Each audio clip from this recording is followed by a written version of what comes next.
Hey, everybody, this is Carl White. And Steve Kiles. So, we're sitting here, your dynamic duo Yep. podcast operators.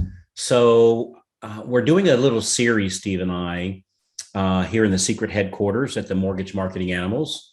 And we're doing a series where I asked a question on one of our group pages. What's your single biggest concern in today's market? Yep. And man, you guys got a lot of good things to bring up, and a lot Great of responses. very Yeah. Accurate concerns, Mhm. right? So it's Mhm. what we've been hearing. So we're doing a couple, probably end up doing two, three, or four Episodes in this series about addressing your major concern. So that's what we're doing. So these will be really, really good to forward to all of your loan officer friends. So after you finish listening to this, do Steve and I a favor and forward this to three of your favorite loan officers. And we appreciate you. We appreciate you doing that. And as always, we appreciate the reviews too. But anyway, let's go right into the topic here.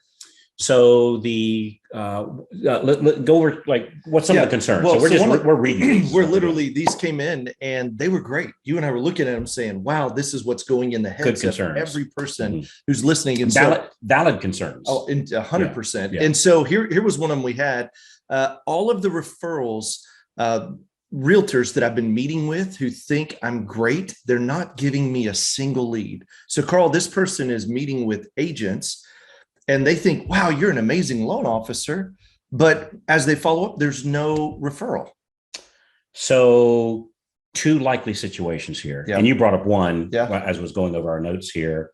And so the first issue is qualified. What do you mean by that? So great question. When you're looking at realtors, here's what we found this year, especially the shift in the market is that the agents who had onesie, twosie deals last year, this year likely have none. Mm-hmm. And there's a bigger separation between the producers and what we call in the marketing animals, your tilapias, agents that close 8 to 11 buy-side transactions a year. That's kind of the minimum we're looking for in production. And what happened is over the last couple of years, we've seen agents doing the onesie, twosies, and man, that's a great business, but it's not a great business when they no longer have business. Yeah. And so I think we've gone after the wrong agents, or we haven't met with enough new qualified, not new to the business, but new to me or new to my team agents in order to overcome the onesies and twosies that are no longer in the business. So I think you got to go after qualified agents. Yeah. You got to replace them. Yeah. I think that's a big part is that exactly what you're saying is it may be, so it's one of two issues. So first issue, they don't have anybody to refer to you because you might be talking to the wrong people. They love you. Yeah, they love you and everything's going great. I'll send you everything I got. Yeah, but they don't have anything. Yep. And what we're seeing exactly what you're saying is that it's a funny thing that the agents that were like the higher producers that were closing, say, 2+ deals per month or 24 plus buy-sides a year, they haven't really dropped. It's a funny thing. And the ones that have dropped are the ones that were doing 6 a year, 3 a year. They tripped on a deal. They stumbled on a deal. They didn't have a process to get deals. They didn't have a process to prospect. They weren't getting up every day, making the calls, doing the activity. So they went from 4 deals a year to 0 deals. Yeah. So that very likely might be your issue. So number one, they don't have anything to refer to you. Issue number two, you might be caught in the friend zone. You ever heard of the friend zone? Tell us. So Mike Cardacia in our office brought this up the other day. He said, you might be in the friend zone where they like you. They're just not sending you business. And the reason why they're not sending you business is you're not asking for it. Yeah. So I think it's real important to understand that you have to ask for the business. So like at the beginning of this podcast episode, we said, hey, do us a favor. Forward this to 3 of your friends. That's right. And my gosh, leave us that 5-star review or an honest review. We always say just an honest review. So we asked for what we want. Right. We want you to hand this out to other people. Sure. And we want you to give us a good rating so that the search engines will allow us to get in front of even more people. So we didn't just like, well, gosh, we're the number one, like we are, we're the two of us are the top podcast in the world for loan officers today. but we don't leave it at that. Well, they know that it's, this sounds kind of funny for me to say that we know that you enjoy this or you wouldn't be listening to it, right? Sure. So we know you enjoy it. We know we bring good content. We pour our heart and soul in this thing. So surely they'll go ahead and leave us a review. Surely they'll refer us to their friends without us saying it. No, you won't. You know what no, it is? You won't. It's the assumption versus asking for the commitment. Yes. Hey, they like me. I met with them. I mean, we hit it off. Our kids go to school together. They know I'm a loan officer. Oh, surely they would send me their business. But I'm assuming instead of saying, hey, listen, Carl, sounds like, man, there's a lot in common here. We might be better together than we are apart. Who do you have today that I can help you get pre-approved so that when you put them in your car, you know it's a great use of your time? In a cool way, I'm asking you instead of just assuming, well, he knows. God, surely he'll say, yeah, no. So you got to be careful getting stuck in the friend zone. That's you got to be real careful. I went back to my old dating. Yeah. Oh, don't do that. Well, it's been so long, I don't remember. So, so that's a really big deal. So you have to ask for the business. Yeah. You have to tell them what you want. You know, what used to be one of my great trainings that I went through was watching Home Shopping Network. Because they knew how to close. They know how to close. Oh yeah. And so I would watch what's the QVC. Yeah, what's the I hate identifying somebody this way, but the blonde-haired lady on the Shark Tank, Lori. So Lori's a fantastic closer. So I would watch her on these Home Shopping Network, and I'd watch their call to action. So she wouldn't just say, hey, this is a cool pair of sunglasses, or this is a cool widget, or this hat. Call now. Yeah. And they wouldn't just say call now. They would pick up a fake phone with their hand, like they're acting like they're picking up a phone, and they're acting like they're pushing buttons. They're showing me how to pick up the phone. They're showing me how to push the buttons on the phone. I know how to do it, but they did studies that when they did the fake phone, they had I think it was like a 31% uptick. Wow. Buys by not just telling me to buy, but then even telling me how to buy. Oh yeah. And so you cannot assume, and that's likely what's happening here. So likely what's happening is you're not asking for the business. 100%. And I'm going to tell you, so like an example I often give is like, hey, as you're listening today, is Steve and I bring any value, like on these podcast series that we do? You do your podcast, I do mine. Sometimes we do. Are we bringing you value? Yeah. Right? Are you bringing your value? And we think, we're bringing value. Right? We believe that, right? And so if I say, hey, would you do us a favor? Would you please forward this to 3 of your loan officer friends? Right? You go, well, cool. Sure. I'll either do it or I won't, but like no big deal. Yeah. So when we ask for you like that, we didn't just beg you. We didn't just chase you. We asked for your business or referral or here in the podcast world. And I'm assuming that you're sitting there going, well, that didn't sound weird or salesy or whatever. Like, it's just like, cool, maybe we will, maybe I won't, but totally cool either way. Right. Yeah. Somehow in our minds, we feel like when we ask for the business, that it's uncool, it's salesy, or it's weird. And I've got this saying, because like every time I ask you to refer this to 3 of your friends or leave us those reviews, I'm just being honest, it feels a little weird to me. Yeah. Like it does. It feels a little weird. But I know because when I hear other people say it, it doesn't sound weird at all. It doesn't sound weird at all. It sounds like totally cool. And so I got this saying, if it feels weird, you're doing it right. If it feels with what we're talking about here, right? So if it feels weird, you're doing it right. If it feels weird, you're doing it right. So when you get that call to action of, hey, can I count on you for that next referral? I'd love to work with you twice this month, or I'd love to work with you again this month, or I'd love to work with you for the first time. It doesn't sound weird at all, but I promise you it's going to feel weird to you saying it, but the recipient, it's not weird at all. It's not weird at all. No. And it's very appropriate. Yeah. So, you know what? I was in the mall the other day, and I give this example, but I was in the airport the other day, and sure as the world, this dude is out there with a chicken teriyaki, saying with samples, a little toothpick in it, say, hey, you want a piece? You want a piece? Yeah. And whether I do or don't, I don't go, well, that's weird. The nerve of him offering me a piece of his teriyaki chicken, right? But he might feel a little like, well, I kind of feel weird holding this platter, and asking everybody if they want it, but I don't think, well, he's begging for business, or boy, he must really suck, or he wouldn't have to do that. I'm thinking, hey, good for him, man. The dude trying to, put a piece of chicken teriyaki in my mouth, because odds are, if I was to take one, I'll probably go buy some, right? As long as it's pretty good, I'll probably go buy some. So it's not weird at all. It happens in our day-to-day routine with other people and us all the time.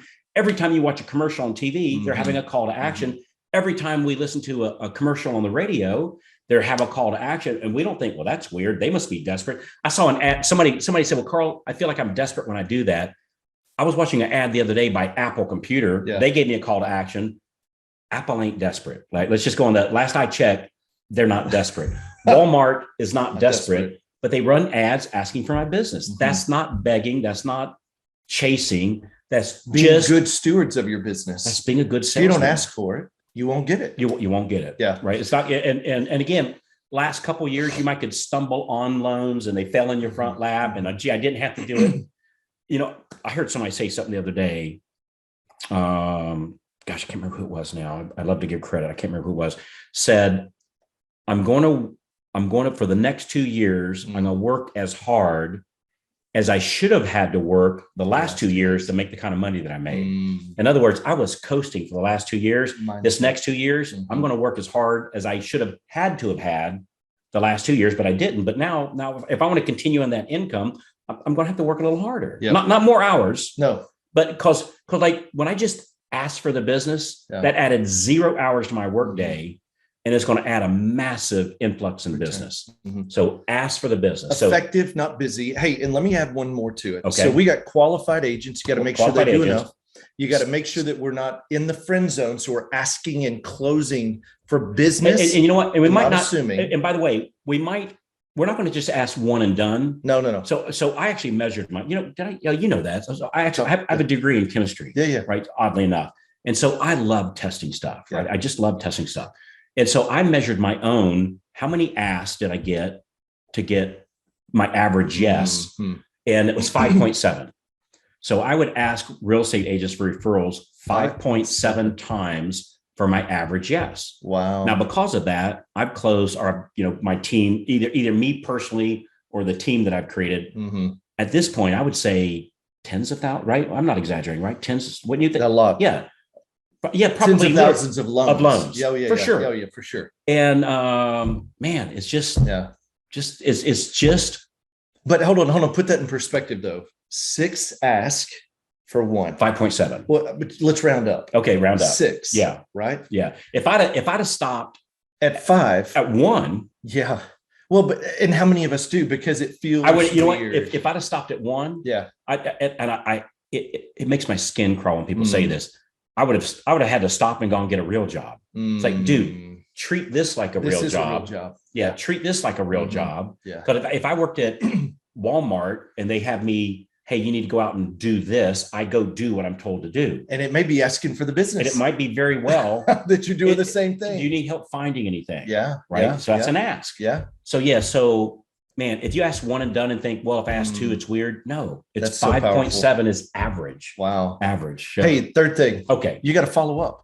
Ooh. Well, which is 5.7. Yeah. Well, and it goes back to, I think it's a great question. You've met with great realtors. They like you. They know you. They trust you. They're just not hearing from you. And so where we start seeing the success is once you meet with them, we have a 12-week follow-up. And Carl, the agents that are new to us in relationship start breaking through at 7, 8, 9, 10, 11, and 12 weeks. And so the key also is make sure they produce enough. They're producers. Make sure that you're not in the friend zone by asking for the business and not assuming, and then do consistent follow-up. You know what I think the challenge is? You follow up for 2 weeks, 3 weeks, and then you drop off for a month.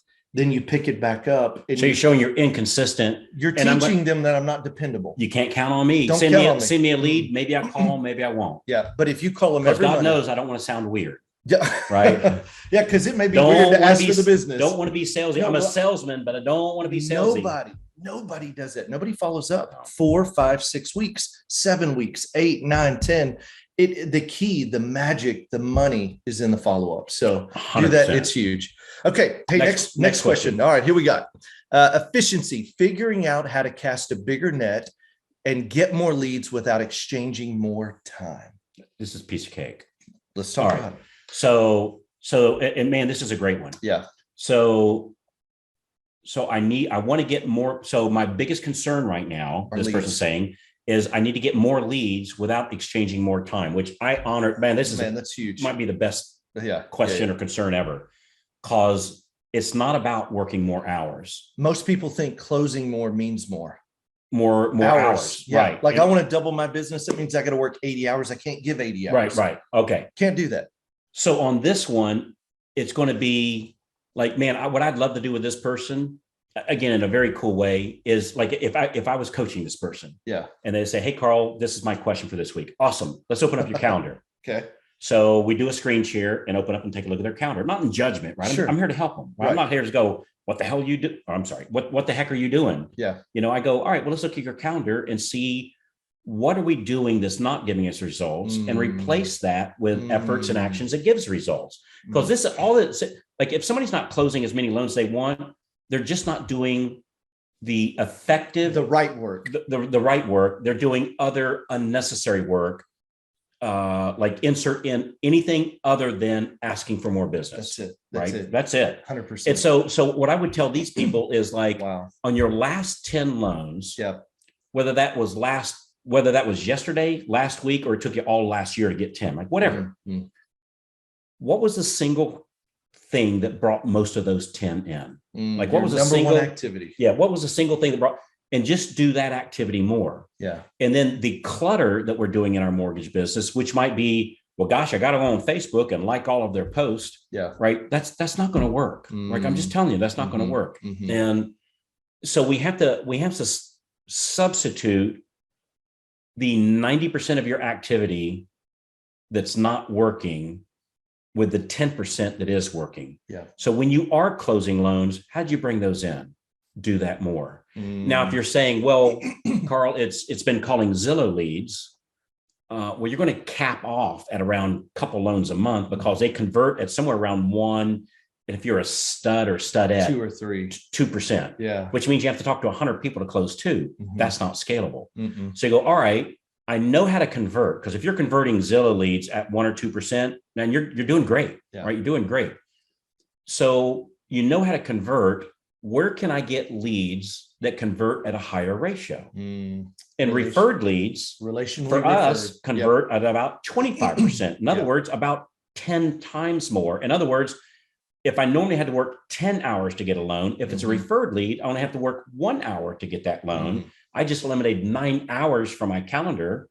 So now if I even took 3 of those 9 hours and did more focused referred leads activity for, say, 3 hours, I would close 3 more loans.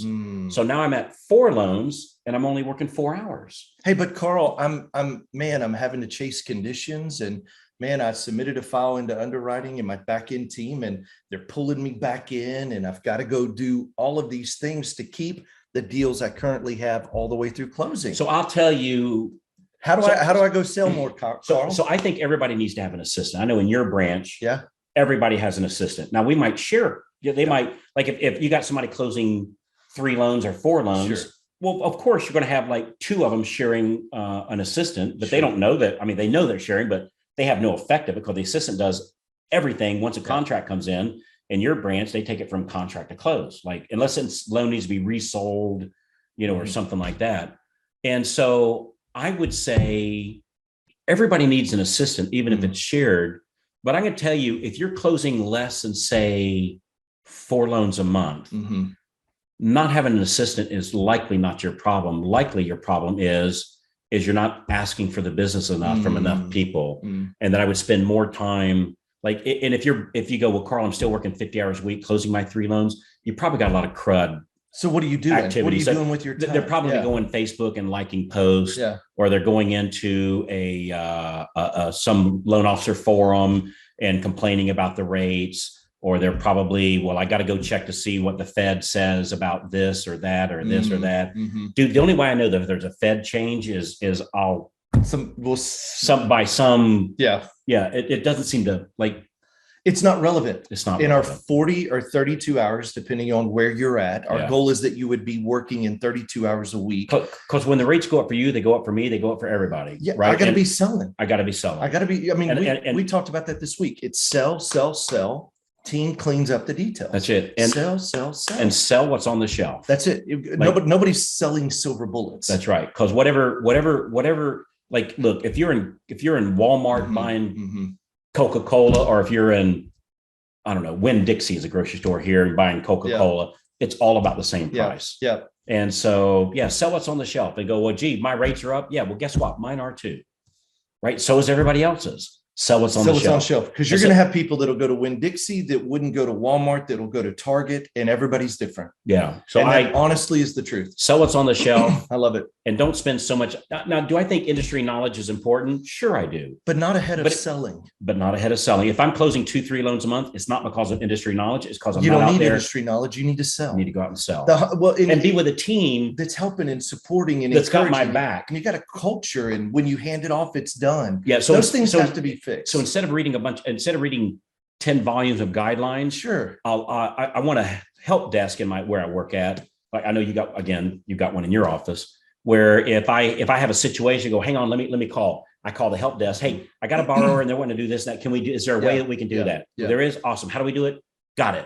Yeah. And then I call the borrower back. So, come to find out we can do that. Yeah. And here's how we have to structure it. Yeah. Yeah. And so if I go learn all this industry knowledge and never have a customer, that's no good. Right. So the way we cast a bigger net, get more leads without exchanging more time, is first off, we have to evaluate what we're currently doing. Yes. And recognize it's probably not selling. It's probably not selling. So then the question becomes, who can do that? If there are things that you're doing that are not selling and not high payoff activity, either who can do it or how do I eliminate it? And I'm gonna tell you, most of the time it's just eliminate. It's just you're just doing 100%. And I've done that too, right? So I'm not casting stones here. Yeah. God knows I've done a lot of activities that didn't. But there's work. a lot of wasted time. A lot of. Hey, and that goes back to chunking time. Go ahead. You say yours. I think about all the time I spent, and I've told this in here before.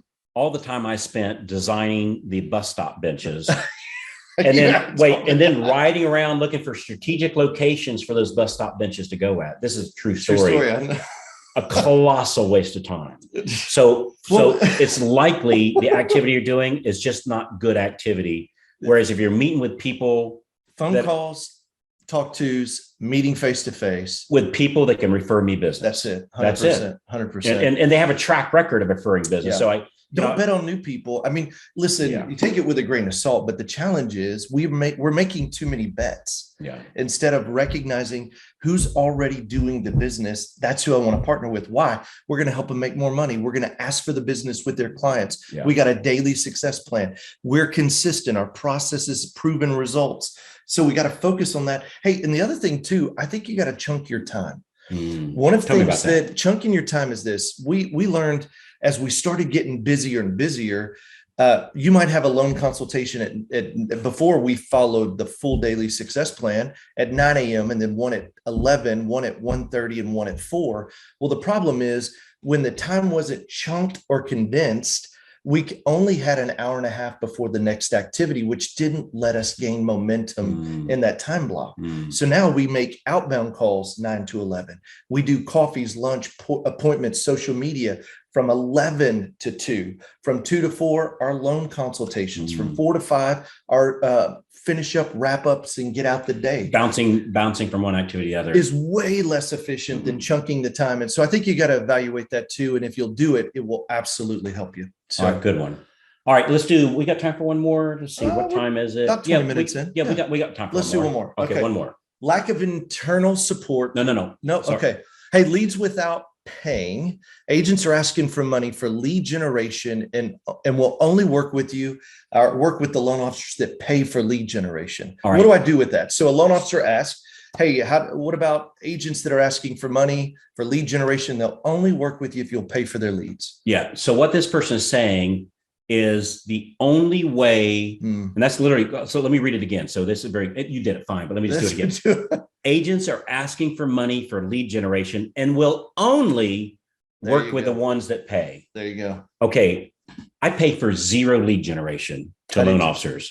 In 20 years. I'm sorry. I pay for 0 lead generation for real estate agents in any way, shape, or fashion ever in my career, I paid a grand total of $0. In 20 years, I can count on one hand the number of loans we closed paying for lead generation. The first failed 15. Yeah. Like trying to figure it out for Yeah. 15 years. So it is not profitable. So likely what happened here is this person talked to one agent, maybe two, maybe three. Yeah. Holy cow, maybe even four. Yeah. And perhaps those four asked for that. And by the way, we find in our studies that the agents that ask for this are the struggle bunnies that don't have listings, because listings is what gets buyers, right? Listings gets leads. Listing gets leads. And that's an old realtor saying. Listing gets leads. And so if they're saying, hey, Steve, I'll only work with you if you'll pay for my lead generation, is because I have no other leads in any other way. So if I'm going to buy leads, hell, I'll just go buy leads for me. Yeah. I don't need to buy leads for you. I'll just go buy them for myself, which close at about 1% to 2%. And so if I'm dealing with an agent says, I'll only work with you if you pay for my leads, it means they have no listings. They don't have any leads. This is not somebody I should be talking to in the first place. So I have to look up to see are they a qualified agent? What is their production? How much business do they have going on? Do they have past database? Is this a happening agent, right? One that's successful? Because if they do, they have leads. Because people call realtors when they're looking to buy a house. We all know they should call loan officers first. They don't. Most of the time, right? They're going to call the realtor first, and they're going to call the realtor they worked with last time. So if I'm dealing with a successful agent, they got people calling them, they got listings, they got leads. They don't need me buying leads. So you're likely talking to an unqualified agent. And to say they'll only work with ones that pay, that's absolutely not true. 100%. Because out of tens of thousands of loans that I've gotten paid on, to my knowledge, right? And I'm saying this like as true as I can say it, to my knowledge, and somebody in my team might have, I don't know. But to my knowledge, we paid $0 for leads. Now, I've sponsored open houses. I've taught realtors at classes. I've done things with builders, but never bought a lead like ever. Like ever. I've never like bought their business cards from or any kind of RESPA, anything close to being funky. Go find another agent. So go find another. Well, the one thing I will say, they're not all struggle bunnies, because you'll have some of these larger Keller Williams teams that I know of in our local market. And they want you to participate on a monthly monetary amount.